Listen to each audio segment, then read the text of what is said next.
Right.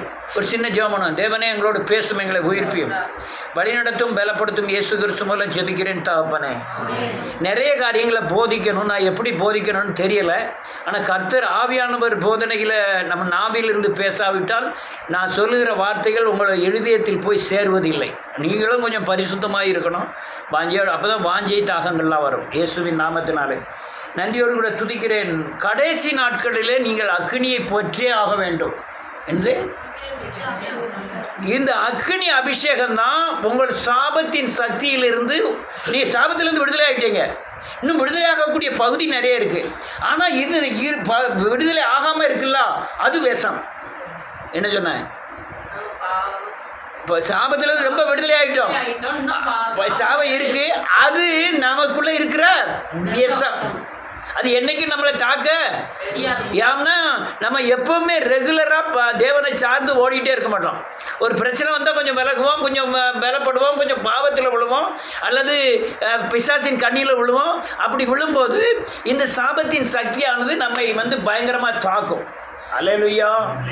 அந்த சாபத்தின் சக்தி நீங்கள் தாக்கப்படாமல் இருக்கணும்னா உங்களுக்குள்ள அக்கினி ஊற்றப்பட வேண்டும். அது இருந்ததுன்னா உங்களை சாபத்தெல்லாம் சுட்டரிக்கும் தன்மை உடையது. அல்லேலூயா. ரொம்ப தெளிவாக ஒரு வசனத்தை வாசிப்போம்.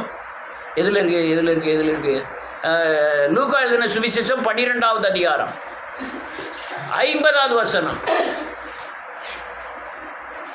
50 வாசிட்டு 49 வாசிங்க. ஆகிலும் நான் முழுக வேண்டிய ஒரு ஸ்நானம் உண்டு. எவ்வளவோ நெருப்பு. நல்ல கழுக. இந்த அக்னியாகிய கிறிஸ்து உங்களுக்குள்ளே உருவாகும் வரையும் நீங்கள் பயங்கரமான கற்ப வேதனைப்படுகிறீர்கள். ஏன் அப்படி சொல்றோம்னா, நீங்க ரட்சிக்கப்படும் போது உங்களுக்கு ஊற்றப்படக்கூடிய ஆவியானவர் பரிசுத்த ஆவியானவர். நீங்கள் ரட்சிக்கப்பட்டு ஆவி ஆத்மா சரீரத்தில் அபிஷேகம் பெற வேண்டும் என்பதை நீங்கள் உணர்ந்து நடக்கும் பொழுது உங்களுக்குள்ள ஊற்றப்படக்கூடிய ஆவியானவருடைய தன்மை அது கிறிஸ்துவாய் மாறுகிறார். அவர் தான் திரித்துவ தேவனில் ஒருவர். இந்த சத்தியத்தை நீங்கள் கேட்காத இருந்தால், நான் சொல்கிற காரியங்கள் புரியாமல் இருந்தால், நான் சொல்கிறது அந்தி கிறிஸ்துவின் சத்தம் மாதிரி தெரியும். ஸோ இயேசுவின் நாமத்தினாலே புரியாமல் போதிக்கிறான்னு தெரியும், அல்லது இவன் மாறுபட்ட உபதேசங்கள் போல காணப்படும். இதுதான் சரியான தெளிவான உபதேசம். ரைட். அல்லேலூயா. நல்ல கவனிங்க. எதுவரையும் பரிசுத்த ஆவியானவர் கிறிஸ்துவின் ஆவியானவராய் மாறுதுன்னா, முதல்ல நமக்குள்ள ஊற்றப்படுகிற பரிசுத்த ஆவியானவர் அவர் பாவத்தை குறித்தும் நீதியை குறித்தும் நியாய தீர்ப்பை குறித்தும் கண்டித்து உணர்த்தி நான் மனம் திரும்புதம்ல, அப்போ ஊற்றப்படக்கூடிய ஆவியானவர் திருத்துவ தேவனில் ஒருவர். அவருக்கு பேர் தான் கிறிஸ்து. அவருக்கு பேரு கிறிஸ்து தான் அக்கினி. கிறிஸ்து தான் அக்கினி. நல்ல தெளிவாக புரிஞ்சுக்கிடுங்க. பரிசுத்த ஆவியானவர் ஊற்றப்படுகிறார். நான் தேர்ச்சி அடையும் பாவத்தை குறித்து நீதியை குறித்து நியாய தீர்ப்பு குறித்து உணர்ந்து நான் அதிலிருந்து வெளியே வரும் பொழுது எனக்கு திருத்துவ தேவனில் ஒருவராகிய கிறிஸ்து ஊற்றப்படுகிறார். அந்த கிறிஸ்து அவர் நமக்குள்ள உட்கார ஆரம்பித்த உடனே நான் சத்தியத்தை குறித்து தெளிவான அறிவை உண்டாக்குகிறது. பாவத்தை குறித்தான வெறுப்பு உண்டாகிறது. ஜெபிக்க வேண்டும் என்ற தன்மை உண்டாகிறது. தேவனுக்கு பயப்படுகிற பயம் உண்டாகிறது. இதை கொடுக்கிறவர் கிறிஸ்துவின் ஆவியானவர். அவருக்கு பேர் அக்கினி. அல்லேலூயா. இயேசுவின் நாமத்தினாலே. இப்போ 49 வாசிக்கலாம். அக்கினியை போட வந்தேன், பற்றி எரிய வேண்டும் என்று விரும்புகிறேன். அக்கினி பற்றி எரிஞ்சினா என்ன செய்யும்? பச்சிக்கும். அக்கினி பச்சிக்காத ஒரு பொருள் சொல்லுங்க பாப்போம். எல்லா பொருளையும் பச்சிக்கும். அது கல்ல இரும்ப பச்சிச்சிருமா? இரும்ப தண்ணி ஆகிரும். அக்கினி இருக்க இரும்பெல்லாம் எப்படி ஆகிரும்? தண்ணி ஆகிரும்.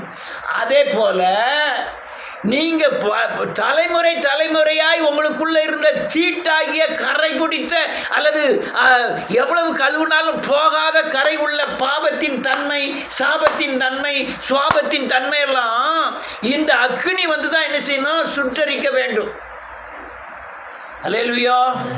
நீங்க மேலோட்டமான பாவத்தை பாவரிக்கை செஞ்சு பரிசுத்த ஆவியான தன்மையில போயிடும்.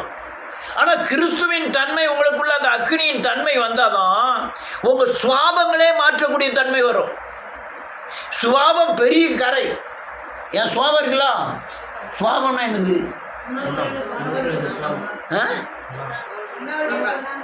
குணம்.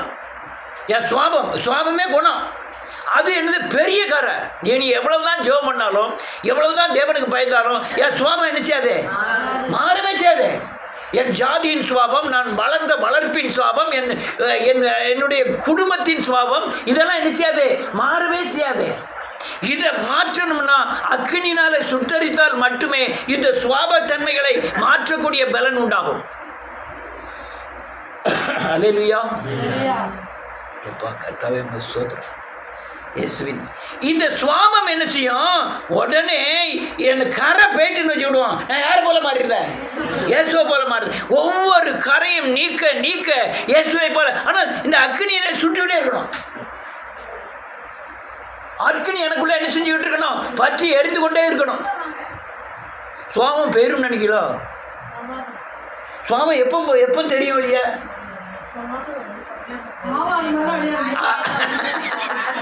மற்ற நேரத்தில் அடங்கி ஆனால் கிறிஸ்தவ மாதிரி, ஆண்டவருக்கு பயப்படுத மாதிரி, கணிதர மாதிரிலாம் இருப்போம். உள்ளே இருந்து கிளம்பி வருமா பார்க்கணும். இருளோ சமுத்திரம் ஒன்று. அப்போ தான் அந்த சுவாபங்கள் வெளிப்படும். அல்லேலூயா. இயேசுநாதர் அல்லேலூயா பட்சிக்கிற அக்னியா இருக்கிறார். கோபப்பட்டு சவுக்கு எடுத்து பின்னிட்டார். அவர் ஆலயத்தை குறித்தான பக்தி வைராக்கியம் அவரை பற்றி பிடித்தது. அதே இயேசு கிறிஸ்து வாய் திறவாத அட்டுடி வளர்ந்தாரு. ஒன்றுமே பேசலை.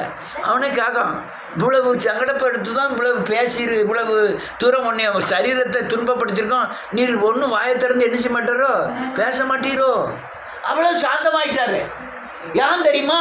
அவர் சொல்லாரு, பரிசுத்த ஆவியானவர் என்னை என்ன செய்யிட்டு இருக்காரு? பலப்படுத்தி கொண்டிருக்கார். தூதனை கொண்டு என்னை என்ன செய்கிறாரு? பலப்படுத்துகிறார். அல்லேலூயா.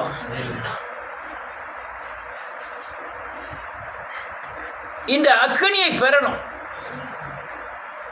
இந்த அக்னி திடீர்னு நம்ம நாட்டாம கடையிலேருந்து வாங்கிட்டு வந்து வீட்டில் வந்து வச்சுக்கிட்டதுலாம் இல்லை.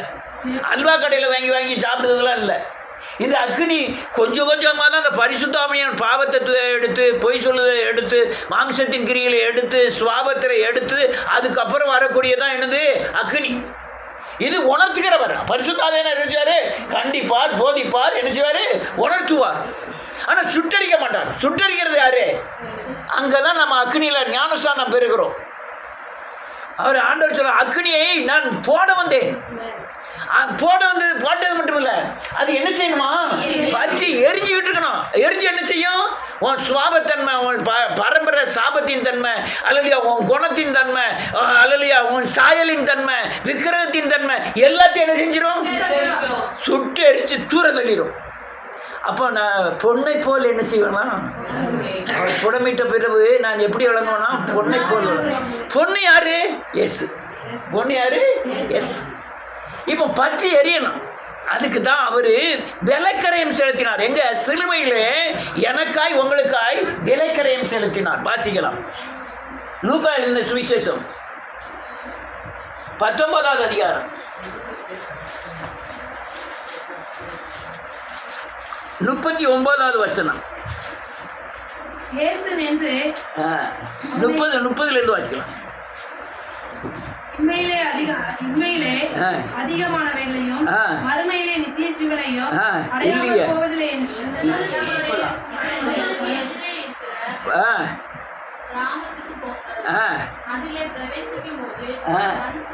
ஒரு நிமிஷம் கொஞ்சம் கீழே தள்ளி வரணும். ஆண்டவர் சொல்லி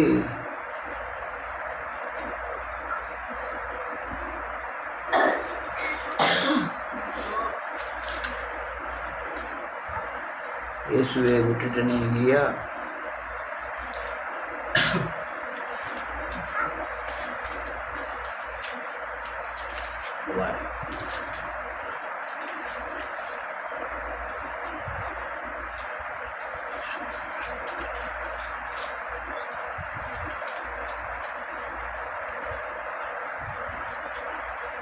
யோவான்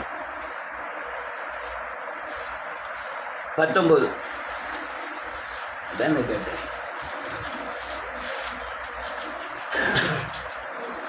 30 வாசிக்கலாம்.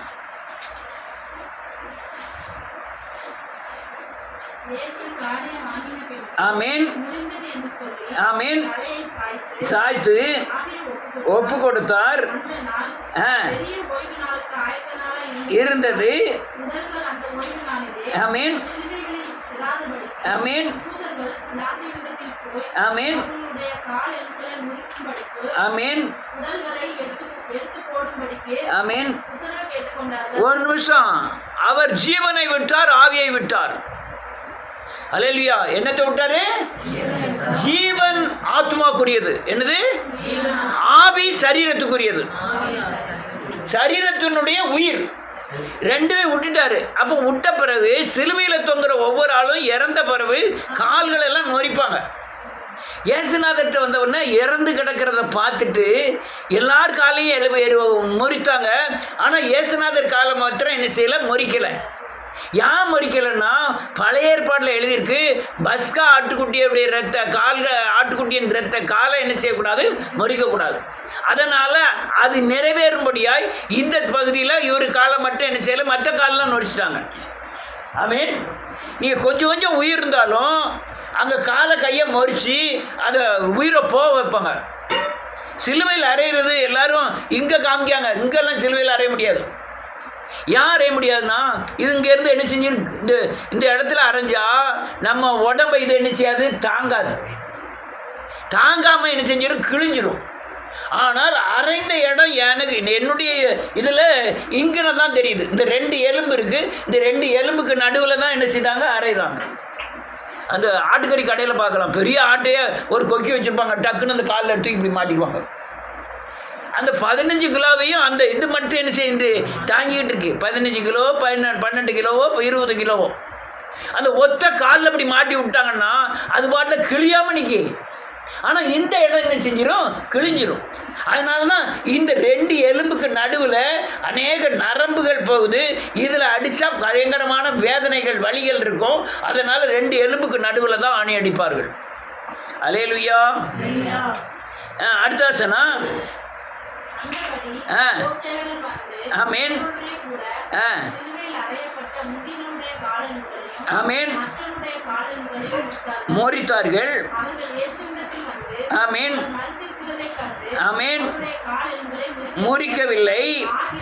ஆகிலும் ஆமீன் ஆமீன் குத்தினான். போதும்.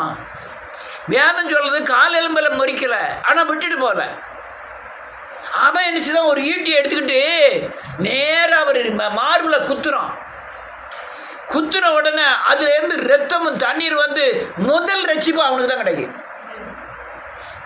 ரத்தம் யார் மேலே தெளிக்கப்படுது, போர்ச்சவன். அவன் எழுந்துச்சு சொல்லலாம், இவர் குற்றமற்றவர், பாவம் இல்லாதவர். என்ன சொல்லலாம் பாருங்க, அது கீழே எழுதியிருக்கோம்,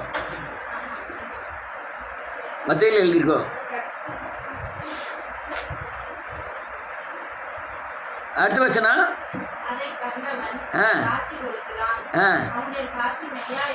இருக்கிறது அறிந்திருக்கிறான். 100 இடத்துல அவன் சாட்சியை கூட குற்றமற்றவன் சாட்சி சொல்கிறான். இந்த ரத்தம் முதல் சாட்சி அவனை மாறுது. இந்த ரத்தமும் தண்ணீரும் புறப்பட்டு வந்தது. வேண்டாம், ஆட்டுக்குட்டியை தலையை வெட்டியாச்சு. நீ நெஞ்ச ஒரு குத்திப்பாங்க, ரத்தம் வரட்டும்பாங்க. ஏன்? சாவுக்கு அடையாளம் என்னது தெரியுமா? ரத்தம் உறைதல். நம்ம செத்துட்டோம்னா என்னது, ரத்தம் தான் முதல்ல என்ன செஞ்சிடும், உறையும். அதில் உள்ள செல்கள் எல்லாம் செத்த உடனே ரத்தம் அங்கங்கே ஸ்டாக் ஆனோன்னா உயிர் கொஞ்சம் கொஞ்சமாக போகும். நம்ம உயிர் போவதின் அடையாளமே ரத்தம் ஓடாது. ரத்தம் வந்து ஒரு ஜீவநதி, நம்ம உடம்புக்குள்ளே பாய்கிற. அது என்ன செய்யுது, ரத்தம் அது நம்ம சாப்பிட்ற சாப்பாட்டின் அணுக்கள் எல்லாம் எடுத்துட்டு அந்தந்த இடத்துக்கு உண்டான அந்தந்த இடத்துக்கு உண்டான சத்தை கொண்டு போகுது. என் பேபி என்னையை விட மேலே படிச்சுட்டு போக எனக்கு பயமாக இருக்குது, என்ன தப்பாக சொல்லிடக்கூடாதுன்னு.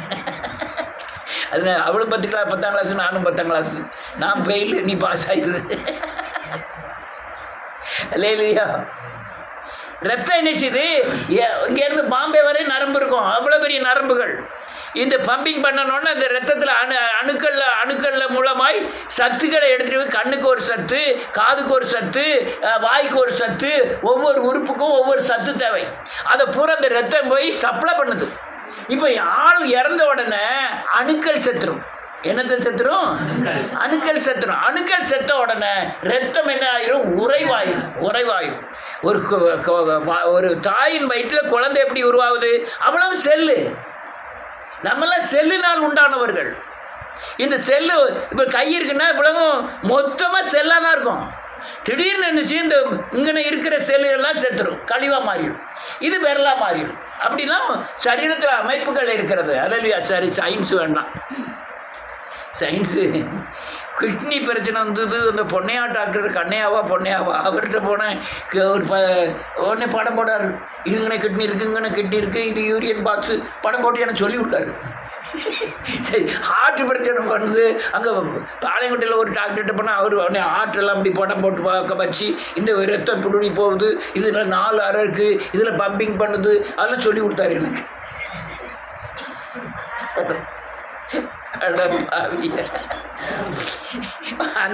அந்தந்த பிரச்சனை வரும்போது அந்தந்த டாக்டர்கிட்ட போகும்போது அவங்க டக்குன்னு இந்த இது இப்படி போவோம்னு சொல்லி, நமக்கு மரமண்டைக்கு அதெல்லாம் எங்கே தெரியும்? நம்ம அந்த அளவுக்கு படிச்சிருந்தா யாரும், நம்ம கொஞ்சம் அங்கன படித்ததுனால. அல்லேலூயா. நல்ல கவனிங்க. இரத்தம் வருவதற்கே வழி இல்லை. ஆனால் கிறிஸ்து என்ற அக்னியை நம் மேல் போடும்படியாய் தேவன் ஒரு அதிசயத்தை அங்கே செய்து இருதயத்தில் இருந்து இரத்தமும் தண்ணீரும் பெறப்பட்டு வந்தது. இரத்தம் நம்மை அல்லேலூயா நமக்காக பலியாகி பரிசுத்தமாக்கக்கூடியது. சொல்லுங்க. அது எதுக்கு அடையாளம்? பலிக்கு அடையாளம். நான் எதை நினைவு கூறணும்? அந்த ரத்தத்தில் எனக்கு அவர் பலியானார், அந்த ரத்தத்தை நினைவு கூறுகிறேன். அல்லேலூயா. தண்ணீர் என்னன்னா, நீ கழுவப்பட்டால் அபிஷேகிக்கப்படுவாய். என்னது?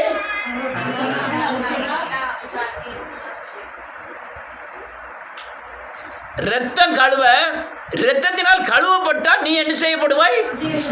நீ கழுவப்படாமல் என்ன செய்ய மாட்ட? அபிஷேகிக்கப்பட மாட்ட. ரத்தத்தினால் கழுவி அபிஷேகிக்கப்பட்டால் தான் நீ அக்னியை பெற முடியும். அல்லேலூயா.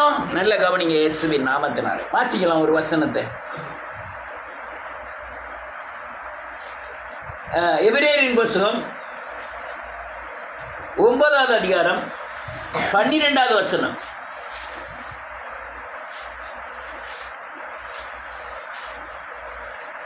வெள்ளாட்டுக்கடா, இளங்காளை இவருடைய ரத்தத்தினாலே அல்ல, நம்முடைய சொந்த ரத்தத்தினாலும் ஒரே தரம் மகா பரிசுத்த ஸ்தலத்திலே பிரவேசித்து நித்திய மீட்பை உண்டு பண்ணினார். 9:12. வெள்ளாட்டுக்கடா இளங்காளைகளுடைய ரத்தத்தினால் அல்ல, தம்முடைய சொந்த இரத்தத்தினாலும் ஒரு தரம் மகா பரிசுத்த ஸ்தலத்திலே பிரவேசித்து நித்திய மீட்பை உண்டு பண்ணினான். அல்லேலூயா.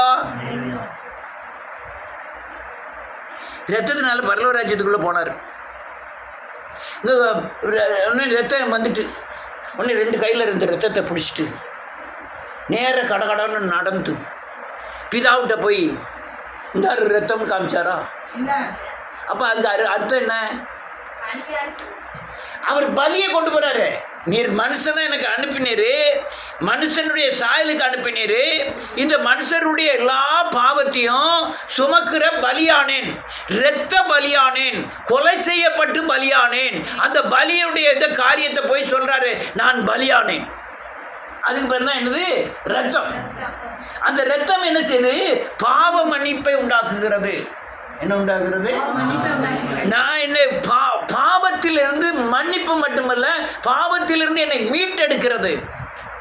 மீட்டுன்னா முதல்ல என்ன இருக்கேன்? 100 இடத்துல அடிமையா இருக்கிறேன். அடிமையா இருக்கேன். என் சரீரம் பாவத்துக்கு என்ன செய்யுது? பாவத்தின் கீழாய் விற்கப்பட்டிருக்கிறது. நான் விரும்புகிறதை செய்யல, ஆனா என்னை தூண்டுகிற ஒரு சக்தி எனக்குள்ள இருக்கு. நான் பாவத்தின் கீழே விரும்பாததை செய்துகிட்டு இருக்கேன். அந்த மீட்கிறதுக்கு தான் என்ன வேண்டியது இருக்கு? ரத்தம். என்ன ரத்தம்? என்னை சுத்திகரிப்பதற்கு என்ன வேண்டியது இருக்கு? ரத்தம். அல்லேலூயா. அது சுத்திகரித்து என்னை பரிசுத்தமாக்குறது மட்டுமல்ல, என்னை தேவனோடு உடன்படிக்கை பண்ணக்கூடிய ரத்தம். அல்லேலூயா. எந்த ரத்தம்? அந்த இருதயத்திலிருந்து வழியே வந்த ரத்தம். என்ன அந்த ரத்தம் என்ன செய்யுது? நான் இதுக்கப்புறம் பரிசுத்தாவியை பெற்றாகணும். பரிசுத்தாவி எதுக்கு? என்ன அவர் தான் கழுவிட்டார. பரிசுத்தாவி எதுக்கு? இன்னும் தொடர்ந்து என்ன செய்ய வேண்டியிருக்கு? நான் கழுவப்பட வேண்டியது இருக்கு. நான் இன்னும் வைராக்கியமா இயேசுவை போல மாற வேண்டியது இருக்கு. இந்த உலகத்துக்குரியவனை விட்டு நான் வேறு பிடிக்க வேண்டியது இருக்கு. நான் என் பரிசுத்தாவின் தன்மையில் மட்டும் முடியாது. எனக்கு மகாபலன் தேவை. இந்த உலகத்தில் பிசாசை ஜெயிக்க என்ன தேவை? மகாபலன் எதுக்குள்ள இருக்குன்னா கிறிஸ்துக்குள்ள தான் இருக்கு. அல்லேலூயா. அநேகர் போதிக்கிறாங்க, அல்லேலூயா, பரிசுத்தாவியா தான் கிறிஸ்துன்னு போதிக்கிறாங்க. பரிசுத்தாவியான ஒரு தொடக்கம் என்னது? ஞானத்தின் ஆவி, அல்லேலூயா, அறிவை தருகிற ஆவி, என்னது, பலத்தை தருகிற ஆவி, உன்னதத்தின் ஆவி, உணர்வின் ஆவி, ஞானத்தின் ஆவி. இந்த இதெல்லாம் எழுது ஒவ்வொரு பகுதிகள் என்று ஒவ்வொரு பகுதிகள். கிறிஸ்துவை நான் தரித்துக்கிட்டா தான் இயேசுவை போல என்ன செய்ய முடியும்? மாற முடியும். அடுத்த ஒரு வசனத்தை உடன்படிக்கையை வாசிட்டு அதுக்கப்புறம் நம்ம சொல்லி அடுத்த கட்டத்துக்கு போவோம். இயேசுவின் நாம மத்தேயு எழுதின சுவிசேஷம் 26வது அதிகாரம் 28வது வசனம்.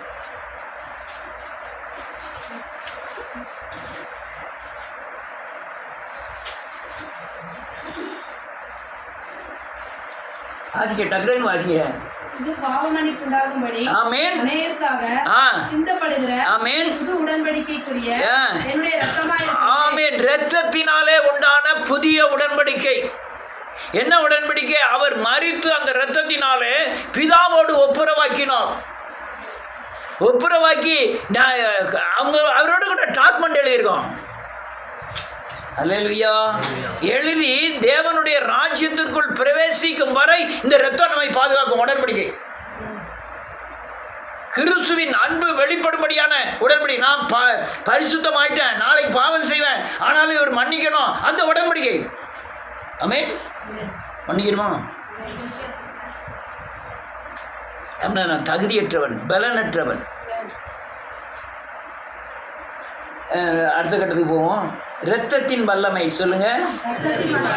பாவ மன்னிப்பு, சுத்திகரிப்பு, பிசாசின் கிரியையிலிருந்து பாதுகாக்கும். பாவ மன்னிப்பு, சுத்திகரிப்புலாம் எதுலேருந்து பாதுகாக்கும்? நீங்கள் அந்த மன்னிப்பு பெறாத வரை அந்த உங்கள் உடம்புல உள்ள கிரியை செய்கிற உறுப்பு யாருடையது? பிசாசினுடையது. அல்லேலூயா. அதுலேருந்து என்ன செய்யுது? பாவ மன்னிப்பு பாதுகாக்கு. நீங்கள் மனம் திரும்பினோன்னா உங்கள் சரீரத்தின் உறுப்பில் உள்ள பாதுகாப்பு யார்கிட்ட போயிடுது? ஆண்டவர்கிட்ட போயிடுது. நீங்கள் மனம் திரும்ப வாய் இருக்குது, வாய் ஒரு அசுத்தத்தை செய்யுது, அது யாரோட ஆளுகைக்கு உட்பட்டுருக்கு? நீங்கள் மனம் திரும்பி அதுலேருந்து வெளியே வந்துட்டா இப்போ யார் ஆளுகைக்கு உட்படுது? தேவனுடைய ஆளுகை. அதுக்கு ஆளுகை மட்டுமல்ல, ஆயுசு நாட்களும் பெருகும். என் கண்ணு இருக்குது, என் கண்ணு இச்சியாக இருக்குது, இச்சிக்கு இப்போ யாருக்குள்ள இருக்கு? ஆனால் இதுக்கு நோய்வாய்ப்படுறதுக்கு இதுக்கு என்ன இருக்கு? நோய்வாய்ப்படுத்துறதுக்கு பிசாசுக்கு என்ன இருக்கு? உரிமை இருக்கு. ஒருவேளை நான் பரிசுத்தமாகி என் கண்ணை பரிசுத்தமாகிட்டோம்னா பிசாசு இந்த கண்ணை தொடுவதற்கு அதுக்கு அதிகாரம். 100 உறுப்பை தொடலாம், 100 உறுப்பு பாவத்துக்குள்ள இருக்கலாம், அதை தொட்டு உங்களை பலவீனப்படுத்தலாம். ஆனால் அந்த கண்ணுல இருந்து கண்ணுக்கு அதுக்கு என்ன இல்லை? உரிமை இல்லை. ஏன்னா அதில் பலவீனப்படுத்துங்க உரிமை இல்லை, அது நோய்வாய்ப்படுத்துறதுக்கு அவங்களுக்கு உரிமை இல்லை. அல்லேலூயா. அது அந்த சுத்திகரிப்பு என்ன செய்யுது? நம்மை பாதுகாக்கிறது, பிசாசின் ஆளுகையிலிருந்து பாதுகாக்கிறது. அதே மாதிரி தான் இருதயமும், அதே மாதிரி தான் நடக்கையும். அல்லேலூயா. ஆனால் ஒரு உறுப்பு பாவத்தின் கிரியைகளுக்கு உட்படும் பொழுது இன்னொரு உறுப்பெல்லாம் சேர்த்துரும், பரிசுத்தமான உறுப்பெல்லாம் சேர்த்துரும். ஆமென். கண்ணு பாதிக்கணும் வச்சுக்கிடும், நேரம் எதை பாதிக்கும்? ஆற்றை பாதிக்கும். ஆற்றை பாதிச்சோன்னா எங்கே பாதிக்கும்? ஆத்மா. ஆத்மா பாதிச்சோன்னா எங்கே போயிடும்? நடக்கைக்கு வந்துடும். ஆமென்.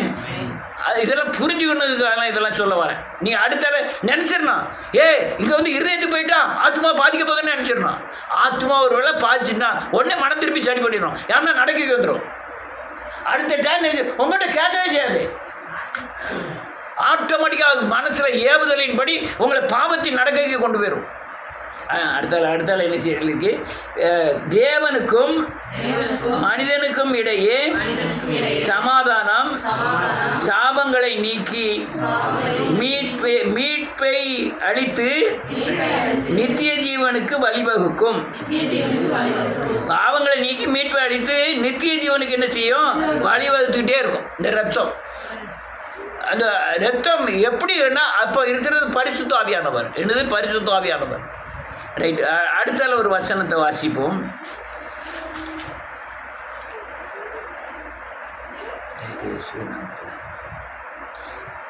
யோவான் எழுதின சுவிசேஷம் 7வது அதிகாரம். நான் முடிச்சிட்டேன். யோவான் 7வது அதிகாரம் 37வது வசனம் 38வது வசனம். ஆமென். நாளிலே நின்று தாகமாய் இருந்தால் வேத வாக்கியம் சொல்லுகிறபடி விசுவாசமாய் இருக்கிறவனுடைய எவனோ இருந்து நதிகள் புறப்பட்டு ஓடும் என்றால் அடுத்த வசனம் இயேசுவை விசுவாசிக்கிறவனுக்கு அவன் பெறப்போகிற ஆவியை குறித்து இப்படி சொன்னார். பரிசுத்த ஆவியை முதல்ல எங்க ஆரம்பிக்கு? இருதயத்தில் விசுவாசத்தின் அடிப்படையில் ஆரம்பிக்கு. அல்லேலூயா. பிறகு அது எங்க கொண்டு போய் முடியுதுன்னா வசனத்தில் கொண்டு போய் முடியுது. இருதயத்தில் விசுவாசிக்கிற பரிசுத்த ஆவியானவர் உங்களை எங்க கொண்டு போற தெரியுமா? வசனத்துக்கு. தப்பு பண்ணிட்டா உங்களை அந்த வசனத்தை எடுத்து பாரு. உன்னை பலவீனப்பட்டியா? இந்த வசனத்தை சேர்த்து ஜெபம் பண்ணு. இந்த வசனத்தை நம்பு. இந்த வசனத்தின்படி நட. யார் சொல்லி கொடுக்கா? பரிசுத்த, அந்த விசுவாசத்தை கொடுக்கிற பரிசுத்த, பெறப்போகிற பரிசுத்த ஆவியானவர். அல்லேலூயா. அவர் நடத்தணும்னா என்ன ஆகும்? நீங்க அன்புக்குள்ள வருவீங்க. எதுக்குள்ள? அன்புக்குள்ள. அது சுத்திகரிக்கும் போது என்ன ஆகுது? நீங்க அன்புக்குள்ள தான் போகணும். இந்த முரட்டு சுவாபங்கள், அநியாயம் பண்ணுங்கிற எண்ணங்கள் எல்லாரும் சோர்ந்து பண்ண நேரம் ஆகிடுவோம். எல்லாரும் உலகை முழுங்கின மாதிரி இருக்கல. விசுவாசம் எதுக்குள்ள நடத்தும்? வசனத்துக்குள்ள நடத்தும். வசனம் எதுக்குள்ள நடத்தும்? அன்புக்குள்ள நடத்தும். அன்பு வசனம் என்ன செய்யுது? விசுவாசமும் உங்களை பரிசுத்தமாக்கும். வசனம் என்ன செய்யும்? பரிசுத்தமாக்கும். அன்பு என்ன செய்யும்? பரிசுத்தமாக்கும். உங்களை தேவன் மேல அன்பு வைக்க ஆரம்பிச்சாலே தெய்வ பயம் வந்துடும். தெய்வ பயம் வந்து இந்த காரியங்களை நம்ம என்ன செய்யக்கூடாது, செய்யக்கூடாதுங்கிறது வந்துடும். வசனங்கள் யார யார உங்களுக்கு அன்பு தான் பெருகும். அல்லேலூயா. ஒவ்வொரு வசனமும் யாரை சார்ந்திருக்கு? இயேசுவை சார்ந்திருக்கிறது. இயேசுவின் வாயின் வார்த்தை தான் இந்த வசனம். வசனம் நமக்குள்ள அச்சடையாளமாய் மாற நாம் அன்புக்குரியவர்களாய் மாறுகிறோம். ஆமென். அதுதான் சுத்திகரிப்பு. அதுதான் என்னது? சுத்திகரிப்பு. அல்லேலூயா. இன்னொரு வசனத்தை வாசிப்போம். சகரியாவின் புத்தகம் 14வது அதிகாரம் 7, 8, 9.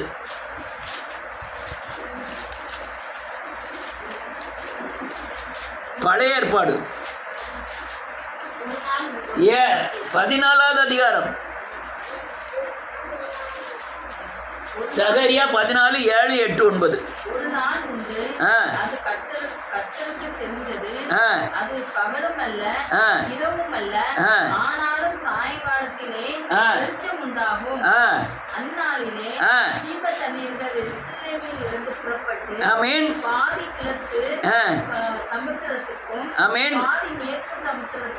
போய் ஒரு நாள் ஒரு நிமிஷம் அடுத்த வருஷம் வாசிக்கணும். ஒரு நிமிஷம் நான் சொல்லிக்கிறேன். ஒரு நாள் உண்டு. எந்த நாள் உண்டு? எழுப்புதலின் நாள் உண்டு. அந்த நாளில் என்ன செய்யுமா? அது கர்த்தருக்கு தெரிந்தது. அது பகலும் அல்ல இரவும் அல்ல, சாயங்காலத்திலே வெளிச்சம் உண்டாகும். அந்நாளிலே ஜீவ தண்ணீர்கள் எங்கிருந்து புறப்படுமா? எருசலேம் எது? தேவாலயம். இங்க இருந்து என்ன செய்யுமா? அந்த நதி எதை குறிக்கி? பரிசுத்த ஆவியை குறிக்கி. ஆவியானவர் 38 வாச்சம் 7:32 வாச்சல்லாம் அது என்னது குறிக்கி? பெறப்போகிற பரிசுத்தா. அது எங்கேருந்து போகுதான்? ஜீவ தண்ணீர் எருசலேம் இருந்து புறப்பட்டு பாதி கிழக்கு சமுத்திரமும் பாதி. அதுக்கப்புறம் என்ன இருக்கு? கிழக்கு என்ன இருக்கு? End Japan. மேற்க எண்டு என்னது? அமெரிக்கா. அதுக்கு மேலே மேற்க என்னது இல்லை, ஊரே இல்லை. இருக்கு மேற்க கிழக்கையும் ஜப்பானு கிழக்கு ஊர் இல்லை.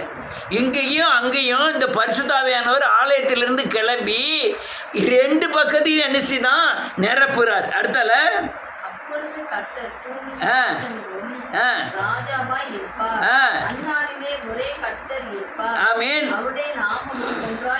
போதும். பூமி மீதெங்கும் கர்த்தர் ராஜாவாய் இருப்பார். இந்த அபிஷேகத்தின் தன்மை உலகம் முழுவதும் பரவிடும். அதுதான் எழுப்புதல். அல்லது 100 வருஷத்தை வாசி மாட்டாங்கன்னு முடிப்போம். வெளிப்படுத்தின விசேஷம் 7வது அதிகாரம் 17வது வசனம்.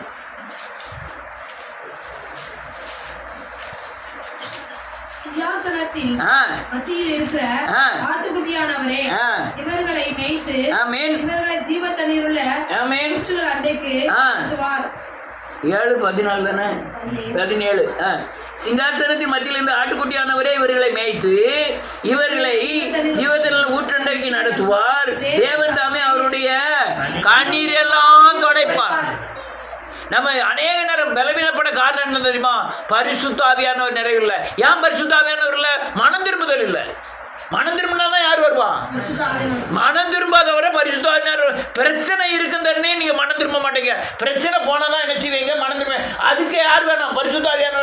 அவர் வந்து உங்களை பலப்படுத்தி மனம் திரும்ப வைத்து பரிசுத்த ஆவியை பெற்று உங்களை பலப்படுத்தி வருவார். அதுதான் அவர் மார்பிலேருந்து வந்த தண்ணீரும் அல்லலுயா ரத்தத்துக்கு உண்டான அடையாளங்கள். ரத்தம் சுத்திகரிக்க தண்ணீர் நிரப்ப சொல்லுங்க. நீங்க மனம் திரும்பினா சுத்திகரிக்க முடியும். சுத்திகரிச்சாதான் என்ன கிடைக்கும்? ஆவியானவர் வருவார், அபிஷேகம் கிடைக்கும். அல்லலுயா. ஆவி ஆத்மா சரீரத்தில் அபிஷேகம் பெற வேண்டும். சொல்லுங்க. அதுவே அக்னி அபிஷேகம். அதுதான் கிறிஸ்துவின் தங்குகிற காரியங்கள். திருத்துவத்தாண்டுல 3 பேர் என்ன செய்யணும்? நீங்க கொஞ்சம் போல பரிசுத்தாவி பெற்றுக்கோம்னா, பரிசுத்தாவி குதிக்க வைக்கோம்னா கொஞ்சம் போல ஏதோ பெற்றிருக்கீங்க, அவ்வளவுதான். நிறைவு என்ன இல்லை? நிறைவு யாரு? 3வது நபர்ல ஒரு ஆள் உங்களை ஆளுகைக்கு உட்படுத்தினாதான் அதுக்கு பேர் தான் என்னது? நிறைவு. நிறைவின் அடையாளம் என்னது? ஆவில அபிஷேகம் பெறணும், ஆத்மாவில் அபிஷேகம் பெறணும், சரீரத்தில் அபிஷேகம் பெறணும். இவ்வளத்தில் பெற்றிருக்கிறதின் அடையாளம் அன்பு. என்னது? அன்பு. அன்பு இருந்ததுன்னா 10 கட்டளையும் ஒரே கட்டளைக்குள்ள வைக்கிறது என்னது? அன்பு. அன்பு இருந்தா நீ 10 கட்டளையும் என்ன செய்யறீங்க? கை கொள்றீங்கன்னு அர்த்தம். அல்லேலூயா. முடிச்சேன். ஒரே வசனத்தை வாசி மாத்திரம் முடிச்சுவோம். வெளிப்படுத்தின விசேஷம் 20வது அதிகாரம் 1 வாசிக்கலாம். முடிச்சிட்டேன். கடைசி பக்கத்தில் இருக்கு. ஒரு தூதன் பாதாளத்தின் திறவுகளையும் பெரிய சங்கிலியையும் தன் கையிலே பிடித்துக் கொண்டு வானத்திலிருந்து இறங்கி வர கண்டேன். பிசாசு என்றும் சாத்தான் என்று சொல்லப்பட்ட பழைய பாம்பாகிய வலு சர்ப்பத்தை அவன் பிடித்து அதை 1000 வருஷம் அளவும் கட்டி வைத்து. வேண்டாம், இதுல முடிச்சிருவோம்.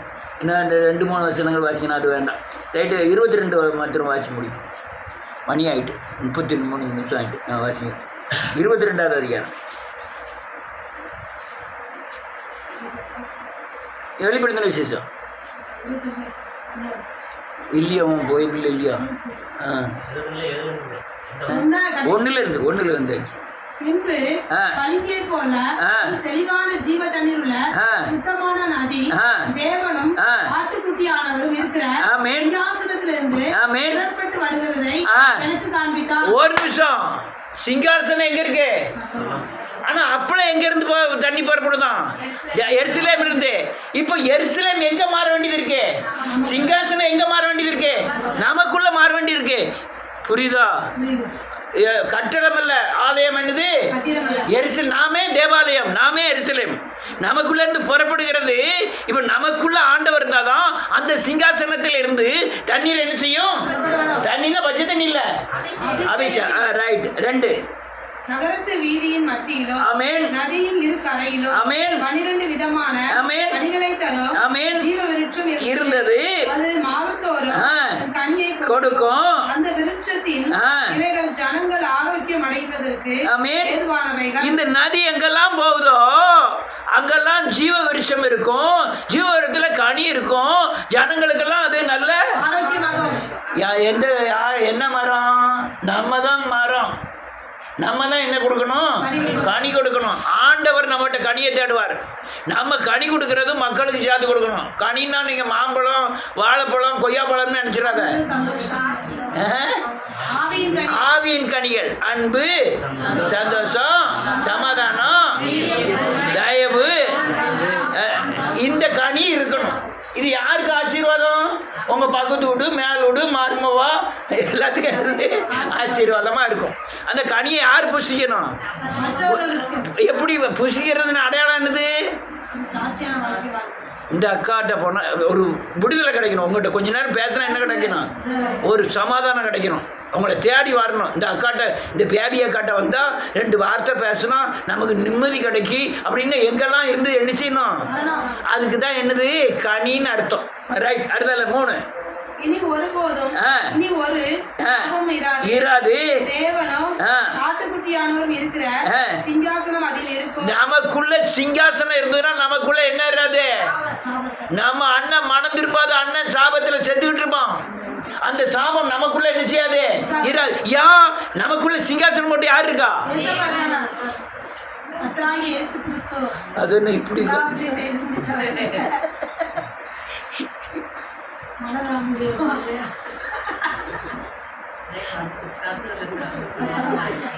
ஒரு மாதிரி ரைட்டு. சுதாரி பாருங்க. 4 அவருடைய ஊழியக்காரர் அவரை சேவித்து அவருடைய சமூகத்தை தரிசிப்பார்கள். அவருடைய நாமம் அவர்களுடைய நெற்றிகளில் இருக்கும். யார் நாமம்? யார் மேல இருக்கும்? வேற இருக்கும். போலீஸ்காரர் ஒரு பெரிய தொப்பி வச்சுட்டு போனா ஊர்கார போட பயப்படுதான். பயப்படுதானா இல்லையா? அப்ப நம்ம மேல ஒரு தொப்பி இருக்கும். யார் பயப்படுவா? மக்கள் பயப்பட மாட்டாங்க. மக்கள் கண்ணுக்கும் யார் கண்ணுக்கு தெரியும்? அவ என்ன செய்வான்? பயப்படுவான். நமக்குள்ள சிங்காசனம் விட்டு யார் உட்கார்ந்து இருக்கணும்? அதுல இருந்து நதி புறப்படணும். நதியில மரம் இருக்கணும். மரத்துல என்ன இருக்கணும்? கனி இருந்ததுன்னா நமக்குள்ள கிரீடம் வைக்கப்படும். கிரீடம் வச்சா யார் பயப்படுவா? பிசாசு பயப்படுவான். அடுத்தால 5 என்ன இருக்காது? ராக்காலம் என்னது? இருள் இருக்காது. இருள் உங்களை என்ன செய்வதில்லை? மேற்கொள்வதில்லை. அடுத்தால விளக்கும் சூரியனுடைய வெளிச்சமும் அவர்களுக்கு வேண்டுவதில்லை. கர்த்தரே ஆமென் அவர்கள் மேல் பிரகாசிப்பார். இதுக்கு அர்த்தம் என்ன? நல்ல காலுங்க. இந்த சூரியன் வேண்டாம், சந்திரன் வேண்டாம், இந்த லைட் வேண்டாம். லைட் எல்லாம் அணைச்சு போட்டுட்டு கதவை அடைச்சிட்டு படிக்க பார்ப்போம்.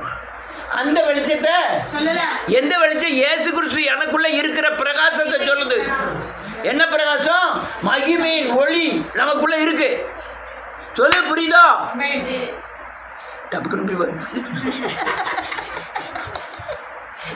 நினச்சிக்கிடுவார் மருமகன். நம்ம பக்கம் இப்போ இருத்தாலெல்லாம் வந்து தேவனாகிய கர்த்தரே அவர்கள் மேல் பிரகாசிப்பார். அவர்கள் சதா காலங்களிலும் எதை மோடிய போய் அரசாங்கல்ல பிசாசின் கிரியைகளை என்ன செய்வார்கள்? அரசாழ்வார்கள். அப்போ இயேசு கிறிஸ்துவின் ரத்தம் நம்மை பரிசுத்தமாக்கி ஆவியினால் நிரப்பப்பட்டு அக்கினி நம்ம மேல என்ன செய்யப்படணும்? போடப்படணும். பற்றி எறியணும். தேவனுக்காய் வைராக்கியம் இருக்கணும். பாவத்தை கண்டால் பெரிய எதிரி மாதிரி நினைக்கணும். பாவத்தை என்ன செய்யணும்? எதிரி மாதிரி நினைக்கணும். இப்படிலாம் இருந்தீங்கன்னா இந்த உலகத்தில் சமாதானமா அந்த 22வது அதிகாரம் 1லிருந்து 5 வசனங்கள் வாசிச்சது மாதிரி உங்க வாழ்க்கை அமையும். கர்த்தர் உங்களை ஆசீர்வதிப்பாராக. எல்லாரும் முழங்கால் படியிடலாம்.